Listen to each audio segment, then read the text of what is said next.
Hi friends, అందరికీ నమస్కారం friends. మన గార్డెన్ టెర్రస్ పైన మన గార్డెన్ చూద్దాం రండి. ఇవైతే మన టెర్రస్ పైన నేను పెట్టిన మొక్కలు ఫ్రెండ్స్. కింద లీకేజీ పౌడరు పెయింట్లో కలిపి కొట్టారు. వాటర్ అంతా స్టోర్ అవుతుంది, కింద సీలింగ్ దెబ్బతింటుంది. దాని తర్వాత సర్దినాము. ఇక్కడ చూడండి, తిరుమల హిల్స్ కనిపిస్తున్నాయి కదా. ఈరోజైతే ఎర్లీ మార్నింగ్ తీశాను ఈ వీడియో.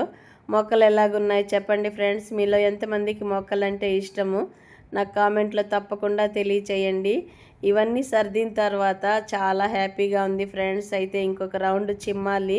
తప్పకుండా ఒక లైక్ చేయండి ఫ్రెండ్స్. అందరూ ఏం చేస్తున్నారు? అందరూ లంచ్ చేసేసి ఉంటారు అనుకుంటున్నాను. నేనైతే తినేసాను. చాలా రోజులైంది కదా ఫ్రెండ్స్ వీడియో పెట్టి. అందులో కూడా మెడిటేషన్ పాయింట్స్ చెప్పుకోవడం మనము సంవత్సరం దగ్గర అయిపోయినట్టుంది. అయితే ప్రతిరోజు కూడా ప్రతి ఒక్కరికి ఏదో ఒక మానసిక అశాంతి, దుఃఖము, అలజడి, అతృప్తి, సంతోషం అనేది లేదు, ప్రేమ అనేది ఎవరు ఇవ్వట్లేదు. ఇలాగ ఆలోచిస్తూ అశాంతికి లోనైపోతూ ఉంటాం కదా ఫ్రెండ్స్.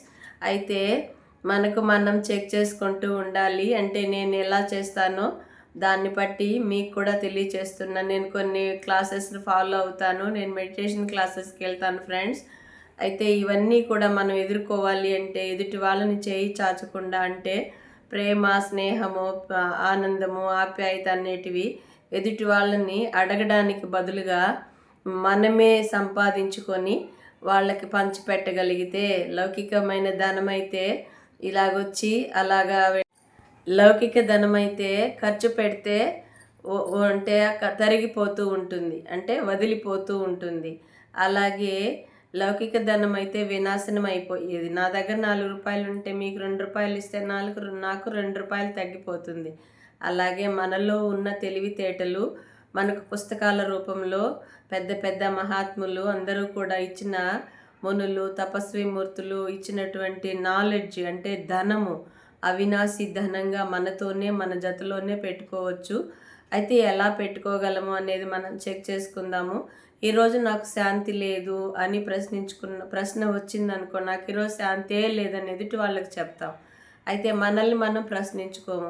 నాకులో శాంతి లేకపోవడానికి కారణం ఏంటి, నేను ఎందుకు అశాంతిగా ఉన్నాను అనేది మనకు మనం ప్రశ్నించుకోవాలి. ప్రశ్నించుకున్నప్పుడు మనలోని లోపాలు ఏమున్నాయి అవి మనకు అవగతం అవుతాయి, అంటే తెలుస్తాయి. ఈ లోపాలు ఉన్నాయి అంటే మనము శాంతిగా ఉండలేము, ఎదుటి వాళ్ళని కూడా శాంతిగా ఉంచలేము. మన వలన మనలోని అశాంతి 10 మందికి వ్యాప్తి చేయబడుతుంది. అలాగే మనలోని శాంతిని ఎదుటి వాళ్ళకు కూడా పంచిపెట్టగలము. అది మనం స్వయం చెకింగ్ ద్వారా సాధ్యమవుతుంది. శాంతి అనేది బయట ధనంతో కొనుక్కునే వస్తువు అయితే అందరూ కొనుక్కొని ఉంటారు. అలా లభించదు కాబట్టి అందరూ అనేక రూపాల్లో, అనేక మార్గాల్లో వెతుకుతూ ఉన్నారు అనేది మనకు పుస్తకాల రూపంలో జ్ఞాన సంబంధంతో కూడిన ధనంతో మనకు ప్రాప్తిస్తుంది. ఈ ధనం ఇస్తూ ఉంటే పెరుగుతూ ఉంటుంది, ఆ ధనము ఇస్తూ ఉంటే తరిగిపోతుంది. అలాగే నాలో ఎందుకు అశాంతి వ్యాప్తి చెందుతోంది, నేను అశాంతిగా ఉంటే ఎదుటి వాళ్ళని కూడా అశాంతి పరుస్తున్నాను అనేది చెక్ చేసుకున్నప్పుడు మనలోని లోటుపాట్లు తెలిసిపోతాయి. మన మనసు అనే అద్దంలో మన ప్రతిబింబంలోని లోపాలన్నీ తెలుస్తాయి. అప్పుడు మనల్ని మనం చెక్ చేసుకోవాలి. నాలో అశాంతికి కారణం ఏంటి అని చూసుకున్నప్పుడు వస్తువుల, వైభవాల, బంధుమిత్రుల, లేదా నా శరీరం యొక్క జబ్బుల, లేదా నా మానసిక అలజడి, బయట నుండే పరిస్థితుల వల్ల కలిగిన అలజడి అనేది ప్రశ్నించుకున్నప్పుడు ఈ అన్నిట్లో కలిపి ఏదో ఒక ప్రశ్న మనకు మొదట ఎక్కువ శాతంలో ఉండేది తెలుస్తుంది. కాబట్టి ఆ ఎక్కువ శాతంలో ఎందుకు ఉంది అనే దాన్ని పరిశోధించి దాన్ని నిర్మూలించగలిగితే శాంతి అనేది మనలో మనకే తయారవుతుంది. శాంతి అనేది ఈ కర్మక్షేత్రంలో లభించదు. ఇప్పుడుండే ఈ వాస్తవికమైన వాతావరణంలో శాంతి అనేది లభించదు. బయట ధనంతో కూడా కొనుక్కోలేము, ఎదుటి వ్యక్తుల నుంచి రాదు. వస్తు వైభవాలు ఉన్నా కానీ వాళ్ళకు కూడా అశాంతి ఏదో ఒక రూపంలో, శారీరక రుగ్మతల రూపంలో, లేదా బంధుమిత్రుల రూపంలో, అనేక రూపాల్లో అశాంతి అనేది ఈ సమయంలో ప్రాప్తిస్తూనే ఉంది. వద్దనుకున్న అవినాశి ధనంలాగా మన దగ్గర చేరిపోతుంది ఇది. మనం అనేక ప్రయత్నాలు చేస్తూ ఉంటాం శాంతిగా ఉండడానికి ప్రయత్నం చేస్తున్నాం, కానీ మనలోని లోపాలను, బలహీనతలను పంపించేయటం లేదంటే అతిథుల్ని ఇంట్లో పెట్టుకొని కూర్చోబెట్టుకొని అతిథి మర్యాదలు ఎలా చేస్తామో మన బలహీనతల్ని కూడా అలాగే మనలో ఉంచుకొని అతిథి మర్యాదలు చేస్తూ వాటిని పెంచి పోషిస్తున్నాము. మనము చిరాకు, అశాంతి, అలజడి, అతృప్తి వీటన్నిటికీ కారణం మనకు మనమే తయారు చేసుకుంటున్నాం.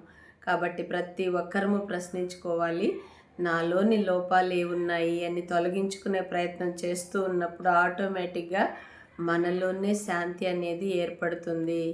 దానికి సాధనగా జ్ఞాన అవినాశి బిందువులు ఉన్నాయి కదా, అంటే జ్ఞానంతో సంబంధించిన పుస్తకాలు అనేకం ఉన్నాయి కదా, మంచి మంచి గేయాలు, పద్యాలు, క్లాసెస్ ఇవన్నీ ఉన్నాయి కదా, అవన్నీ వింటూ మన జీవితంలోకి తీసుకొని రాగలిగితే శాంతి అనేది మన మెడలో హారం అయిపోతుంది. దీనికోసం ఒక కథ కూడా ఉంది. నెక్స్ట్ మనం ఇంకో క్లాసులో ఎప్పుడైనా చెప్పుకుందాము. మీకు బోర్ అనిపిస్తే క్షమించండి, నచ్చితే తప్పకుండా ఒక లైక్ చేసి షేర్ చేసి సబ్స్క్రైబ్ చేయండి పిల్లలు. నాకైతే కోల్డ్ చేసింది, అందుకని గొంతు తేడాగా ఉంది. అయినా సరే అమ్మ చెప్పే మాటలు ఆదరిస్తారు అనే మంచి మనసుతో ఈ వ్లాగ్ చేస్తున్నాను. నచ్చితే తప్పకుండా ఒక like, share, subscribe please friends.